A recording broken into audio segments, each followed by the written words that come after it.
With a voluntary and free mass testing drive in Nairobi coming to a close tomorrow, the most pressing questions for those who were tested remains: where are our results? And why is there a delay in getting them?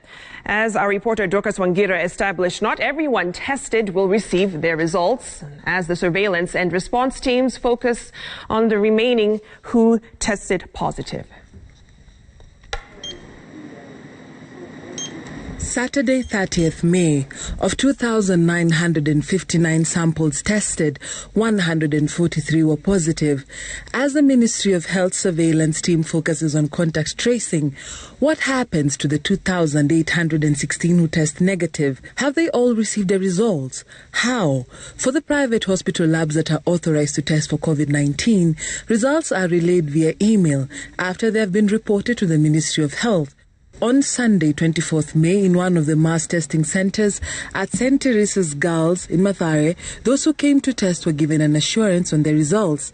Clients will receive the results within 24 hours, and they will receive through an SMS, a message from the phone, to the phone number that we have taken.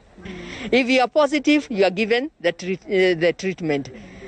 On negative, we request them to quarantine, self-quarantine for 14 days. 6 days later, many of those tested are still to receive the results. On May Thursday, 28th, 33 new cases were recorded in Mathare. My colleagues Kadzo Gunga and Caroline Wanjiku were also tested in the same center at St. Teresa's Girls. They still have not received the results. We infer that because they have not been contacted by the surveillance teams, that they are not infected. 50-year-old Alois Nyongesa lives in Kayole, but since he works near the Muthurwa Primary School in Kamkunji, he chose to come and get tested, the only one so far in his household of 5. Hawajaniambia siku ya kupokea, but nilikuwa natarajia immediately. Nikikuja nilikuwa nafikiria nikishamaliziwa kupimwa napewa certificate. Haiwezi kunisumbua kama ikiwa sitapata majibu kesho ama hata kesho kutwa. Nafikiri nitaangalia padi ingine ile wanapima, niende nikapime tena. Because inaweza kuwa pengine wamepoteza papers ama nini kitu kama hiyo. So mimi nataka nione afya yangu iko aje. The target for this center on this day was 500. The turnout was slightly high in the morning. By 1 p.m., 2 hours left before the end of the drive at 3 p.m., 174 people had their samples collected, less than half of the target.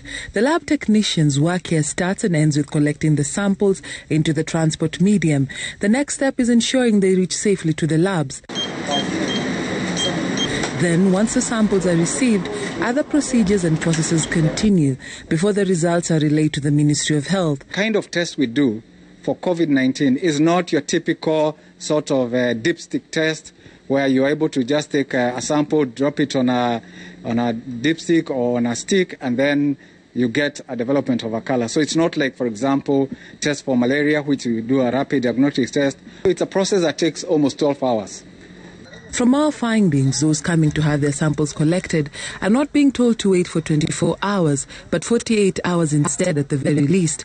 There is a backlog of samples with the increased mass testing drive.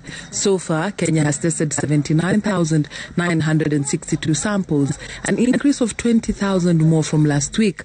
More lab technicians with the expertise for the PCR test are needed. More reagents are also required. Relaying the results to everyone who tests is not feasible. In a voluntary free mass testing setting, those who test negative are not guaranteed of getting their results via phone. However, those seeking their results can inquire from their sub-county's place of sample collection. Dorcas Wangira, Citizen TV, Nairobi.